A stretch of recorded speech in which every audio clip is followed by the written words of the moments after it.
we knew Peter's movies very well, and I had read lots of what he'd written about filmmakers. This is before it was all collected in Who the Devil Made It, but I knew his different monographs and pieces about movie directors. When did you meet him? I met him when I cast him in Mr. Jealousy, which was, I guess, 1996. I cast him because I'd liked him as an actor. He's in Targets. It's a big role for him in Targets. He also has a big role in St. Jack. I hired him to play a therapist, which he would later reprise in The Sopranos. Before we started shooting Bottle Rocket, Polly Platt, who produced the movie along with James L. Brooks, who was her boss at this movie company, Polly, he called her while we were I think we were looking at a prison. And she talked to him, and then she said, okay, I think I better put you on. And she handed me the phone and said, talk to Peter. And I said, Peter, is Peter? And we had a conversation that was a little bit like people already know each other. I was just, for some reason, was at ease. And he said, how many days? He asked me things that were very kind of, how many days you have? Things like that. And I remember he told me on that call something like, it'll get overwhelming. But what Roger Corman told me when we started shooting Targets, take it one shot at a time, which I always say it seems obvious. Well, how else are we going to take it? Except you don't. But if you just say, right now, I'm going to get this part right, and then you have that, and we'll move on to the next one, then you just build it. Well, it's that thing also about movie making, and that as we get older, it's some of the simplest, most straightforward advice seems to be the most profound or the most relevant, I find. Mike saying, the problem with the movie is they just forgot to tell the story, or something like that. That thing where it seems when you're younger, where when I was younger, I sort of didn't quite understand or respond to that. It always seemed like it should be more complicated, but it is complicated. But the best advice is always cuts through it, like Peter's. So, I remember Jim Brooks also saying when I showed him Rushmore, he watched it. He said, "Great, man. It's just the only problem is the movie hasn't been edited." But he was kind of right. You put it all together, and it's all there, everything you need. Okay, now, but you've only put it together. You haven't edited it. So tell me when you've done that. I'll come see it again if you like. And then walking out the door, he said, and I guess the only thing I say really is pace, pace, pace. And then he left. So we've bored you. We've bored you for an hour and 42 minutes. And what you're saying is, can you get it done in 96? Yeah. Well, Peter often would echo, I think it was Frank Capra's comment to him, right? Which was, your first reel's too fast. Yes, the exact. But I did exactly what Jim Brooks said, because somebody had to tell us. And he could see. And then I've never had a movie that I showed to Peter Bogdonavich that he didn't say, you've cut your first reel too fast, because that's what I used to do. That's what I have done. And I just did it on this last movie I was making. And then I go back in and say, okay, so you mean people have to understand what they're looking at. They have to actually process it, or by the end of the first reel, which now I don't know if they have reels anymore, but we do. By the end of the first reel, they don't care. Get them involved. And Capra had said that to him about Picture Show. What was it about? I don't remember. I don't know which one it was. It must have been, it had to be Picture Show or Target. Well, What's Up, Doc? I watched not long ago with Romer, my now 12-year-old, but I think he was 10 when we watched it. And he lost it. He was hysterical. He found it the funniest thing he'd ever seen. Because I think in a way that, like when I showed him bringing up Baby, he didn't lose it that way. Yeah. He was respectful, if you can use that term for but enjoyed it. 10-year-old. But he enjoyed it. It was a visceral reaction to What's Up, Doc, which I told Peter about. And it gave me pleasure when I can win over a kid with a movie, but that it was Peter's. And it was Peter's made in 1971 or something. Which is also, it's made in 71, but it's done in the style of a 30s or 40s movie. So it's again another one sort of out of time in a way. It's not like most comedies in the 70s. That's right, completely. The thing they criticized him for at the time, but Bring Up Baby, I would say, is not particularly or at all influenced by Buster Keaton or Harold Lloyd. What's Up, Doc is very influenced by Bringing Up Baby, but it's got this other dimension to it of that really comes from silence, and the physical, visual sort of things that are happening in that movie are done so perfectly. To be funny, they have to be like Tati, or, and it has that aspect to it, which is pretty unique, really. It's also just for a real comedy. There's no layers underneath it at all. It's just a straight ahead comedy with charming characters. It's so finely done that it's funnier because of it. Everything is sort of exactly right. Yeah, and it's great use of the location, which of course in a very different way, Picture Show and Paper Moon really use the locations to there's that sadness of the dust balls going through the Archer City, or the sweeping of the leaves, and then the travelogue of Paper Moon and the Depression, and then you have this contemporary wild chase in San Francisco. And as I'm saying it, I'm thinking about Peter that way, because he did shoot in a lot of different places that he and it's what I was talking about earlier about They All Laughed, how he uses New York. And he really did embrace location, and St. Jack, of course, has that. And I think in What's Up, Doc is the kind of movie where you can almost see him. And who's the writer on What's Up, Doc? Is Buck Henry in part of What's Up, Doc?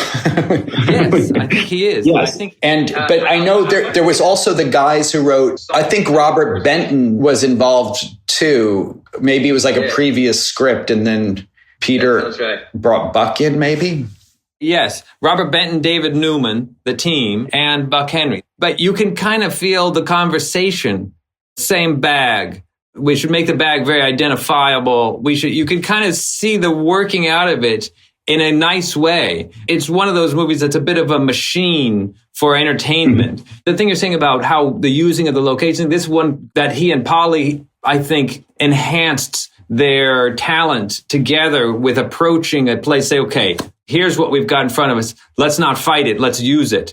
Let's not try to adapt it to us. Let's see what we can get out of it. She was always good at that, and I think that was something they brought out of each other. Because the other thing I think is, Polly was a bit older. I mean, Peter would always say she was sort of a more experienced person. She'd been married before when they met. And, Peter and Michael Lindsay Hogg and Polly all knew each other. And then Larry McMurtry comes into that. And it's like you can picture a movie of it, because everybody was a bit focused on Polly. Mm-hmm. And Peter was always, I think, going to be the star. He knew what he wanted to do, and he had so much talent. When I met him, I was aware of, as we all were, this famous rise and fall in a way, and could be overstated, and that he had been arrogant and off-putting to people, and that when he had some movies that didn't work, people were, quick to jump on it. And Billy Wilder has that quote of like, nothing brings the town together like a flop from Peter Bogdanovich or something like that, which feels wild that at that point in Billy Wilder's career is, really got to weigh in. Yeah, the only reason Billy Wilder had to weigh in on that is because it was pretty funny. I was so surprised really when I met him, just how warm and sweet and generous. How wrong it would be to root for this man to fail. Because he was always so good to us. And he was so good to us. And then meeting people later who he had worked with even in those earlier years. Like when I met Walter Hill, he talked about how Peter gave him his first writing job, had hired him on The Getaway, even though Peter didn't end up making the movie and Peckinpah did, and how generous Peter was and how affectionate he felt towards Peter. Because I think what happens is with a younger person, that kind of persona that they've taken on, that they're not totally in control of, when they've got this big gang of people and they're trying to do something that might be complicated and difficult and requires them to pretend a bit, to pretend to be the boss of everything here, and which they may be very comfortable doing. But over the years, you figure out how to take on that role and still be yourself. Right, exactly. That's the difference. Which one's your favorite? That's a good question. I have a lot of fondness for They All Laughed. I walked past the building across the street, the more modern building that John Ritter hides out in, to watch Dorothy Stratton's house. Yeah, the townhouse that's across the street.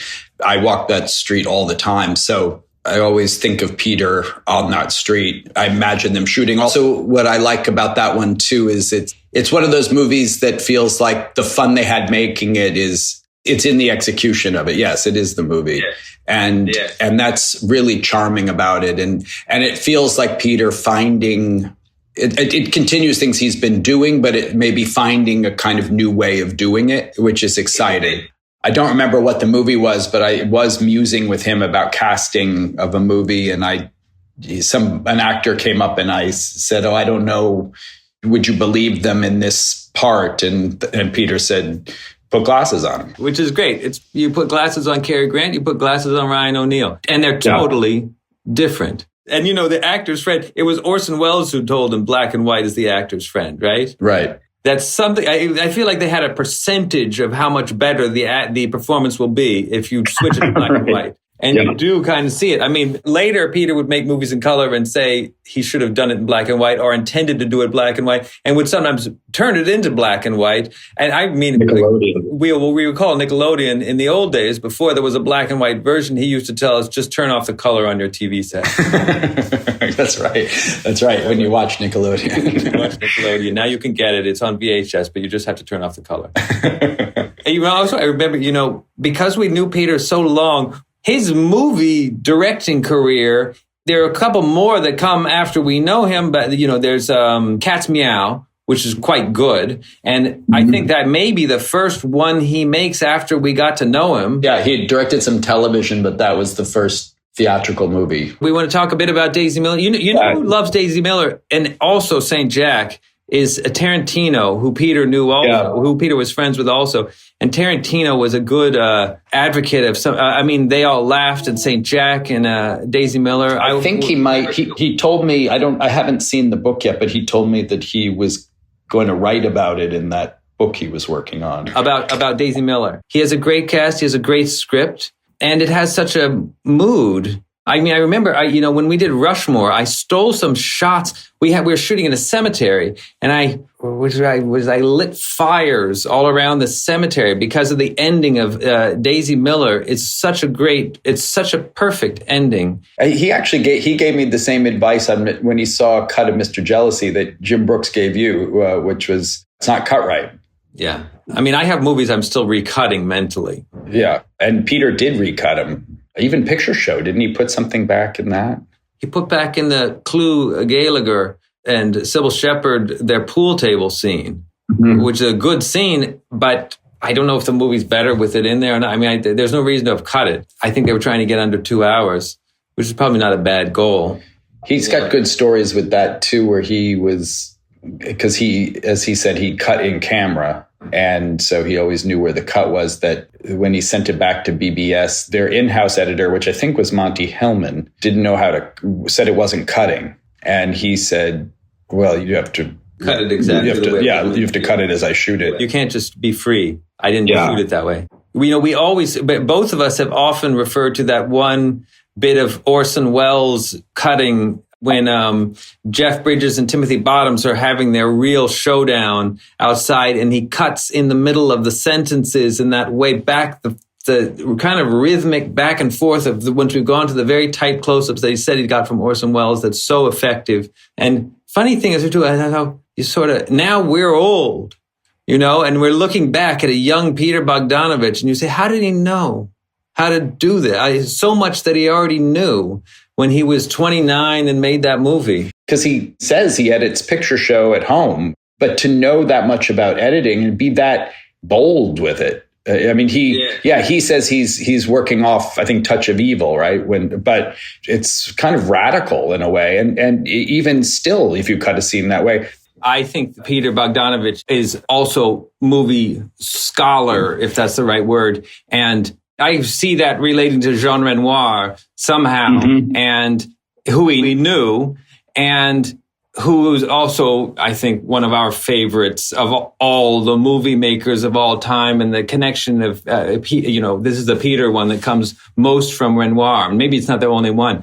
For you, the one you think of is a New York one. Right. And for me, I think the one I think of is the Texan one. I mean, I think for me, The Last Picture Show is the first one I saw. I saw it in school. You probably already knew Bogdanovich's movies, but by the time, you probably saw them earlier. I don't think I'd seen anything until I was 19 years old, probably. I agree with you. I think Picture Show, if there's such a thing as a perfect movie, it probably is. I remember you saying once about it that Peter talks with such reverence and talks so much about Ford and the people who came before him, Hawks, Ford, Orson. Yeah, Orson influences on Picture Show. But I remember you saying how actually you like Picture Show better than a lot of those. Certainly, Citizen Kane gives Last Picture Show a run for its money, but I don't think that anything is better. No, it's also not like, you see aspects of it in all of Peter's movies, but he didn't make one quite like that again, did he? No. Paper Moon is quite perfect, too. It is. And there are things in Paper Moon there's some scenes where if you've worked with young people before and, if you've directed a movie, you watch this and you say, that's impossible. That they just did that 7-minute take with a 9-year-old or whatever she was, and how good they are moment to moment. And I'm thinking about how we would have digitally put together 2 different takes and done a morph splice to use take 11. And finally we would have had to shoot a cutaway. It's just all there. And it's perfect. Both the movies, though, have the black and white adds to it, I guess, but the actor's friend. Yeah. They feel made out of time. If you just happened upon one of them and didn't know anything about it, it might be very hard to guess when it was made for both those movies. Yeah. They're fully formed in a way. They're like a Beatles record or something. It's like, you don't see the inner workings, which is what I like about They All Laughed or some of the other ones, is you see the working out of things. That's part of the charm of it, is the looseness in the actors. And you can tell the actors are getting a kick out of each other. Or there's something that's a different kind of pleasure. But those 2 movies feel... We're going to simply tell these stories perfectly. Yeah, like they were always there. I saw Targets later after I knew Peter very well. And what's really surprised me about it was how tense and tough it was. It's disturbing, and Peter could have done more movies like that. I know he was maybe going to do The Getaway at one point, but he really never did anything like that again. It's this incredibly tense, and it has things that you don't think that Peter would be drawn to, like guns, and it's a really kind of shocking movie. Where did this movie start? How did you land on doing another story about a family? It's always a series of little things and big things, and even in this case, it was sort of the idea of doing something with Ben and Adam together, and that maybe they could play brothers, and so that in a way I was even kind of thinking, well, what would the story be for those 2 guys? I also wanted to write about. I wanted to put in a movie a certain kind of aspect of hospital life, being in a hospital that I felt I hadn't really seen in a movie before. So I wanted to find a place for that too, but I had no idea. I mean, when I started writing, I thought, well, maybe that's a bigger part of the movie. Maybe and it was the structure of the movie that sort of breaking it into this like almost a collection of short stories that kind of helped unlock, I think, a lot of the movie for me. Yeah, it's almost a Salinger-esque structure, right, where you have this story of a family, but each part of the movie is almost a chapter or part of the collection. Was that from the very beginning, you wanted to do structure something that specific way? No, I wrote a lot of scenes just between different characters, adult siblings, with their dads, with each other, with their kids. I just wrote a bunch of crap, really. and then when I found this structure, I think it not only helped sort of tell, form a narrative for the movie, but also it helped inform me, I think, even about the characters. By splitting the brothers up into two different sections, it spoke to, you know, maybe the sort of compartmentalization of this family. There's always that thing when you're like coming up with a name for a character and you pick this name and it just sounds so fake. You know, it sort of takes always like a few weeks before you kind of actually start to buy that this character has this name. This is a real name. I saw you and Dustin speaking together recently too, and he talked a little bit about how much he worked with you on the movie. Mm-hmm. You know, we would read it and we would just, like I said, he would always like me to say the line first as I imagined it, which many actors don't necessarily. Yeah, you hear the opposite usually, right? But it was almost like, you know, getting the note on a harmonica or something, you know, like, you know, with Jake Paltrow, we made this documentary about Brian De Palma. You know, he wrote and directed a lot of his, you know, early movies, but he felt he needed to work as an interpretive director, you know, on things like Scarface and The Untouchables, that it helped free him up, you know, by getting outside of his own material, like that he you know, he learned something. And so when he went back to writing his own material, he had sort of some things had changed. And I think I don't do that. I mean, I haven't done that, I should say. I, you know, directed somebody else's material. I generate it all. I kind of consciously and unconsciously look to do things that sort of take me, even in stuff that I'm writing in a way, take me outside of, you know, my own stuff, you know, and I think working with Greta on those two movies did sort of both, you know, they're extremely personal movies, and I feel very connected, you know, as connected to those movies I do to any of my movies. It was also with Francis, we kind of changed the model of shooting it and in a way too for on that one, and you know, I think that it was almost like making a first film I never made, you know, when I was in my 40s, you know, and it you know, freed me up in some way and changed then how I would approach movies that, you know, when I went, you know, While We're Young was the one after that, but movies that I was making maybe more in a more traditional fashion. You have been able to maintain your voice pretty consistently, especially in the last 10, 15 years. Are there things that you haven't been able to do that you want to do as a filmmaker? Are there bigger projects or smaller projects that you want to pursue? I mean, there's lots of things that I want to do, but you know, I feel lucky. I have very much the career I would have, if, you know, at the beginning of this whole thing, if I could have looked and said, okay, well, you'll be here when you're 48. That was kind of exactly what I would have hoped for and wanted. You know, movies and making movies and that kind of expression has always been something that, you know, I looked at as this sort of personal sort of conversation with an audience in some way. And, you know, I'm doing exactly what I want to be doing. Do you still feel like the personal stories that you're telling and the familial stories that you're telling, relationship dramas, is kind of your bread and butter and where you like to work? It's even something I'm in control of. It's like these stories and characters and ideas come, and I don't want to make it sound magical either. But it's like I follow what is interesting to me and what I want to do and what feels like cinematic to me, what feels like a movie.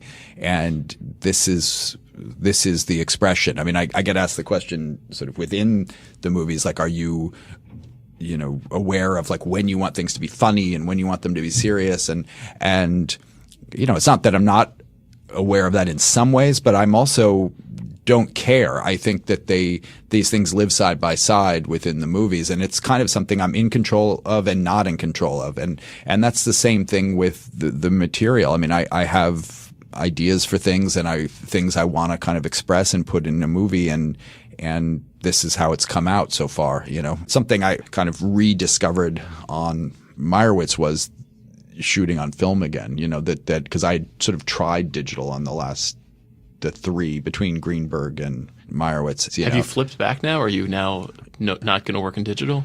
Because you had established something, I think, with Francis and, you know, Mistress America in particular. I felt like it looked like a new version of an old film. Yeah, I mean, I like what we did on those movies, particularly on Francis, and I'm glad I tried that. But so much of what I'm doing is a kind of conversation with my younger self who went to movies and loved movies, and sometimes that's even more thematic in the movie itself, but it's also even just like spiritually true. A big part of that was watching things on film and things that were shot on film, and I have, you know, it's a kind of an emotional connection to that.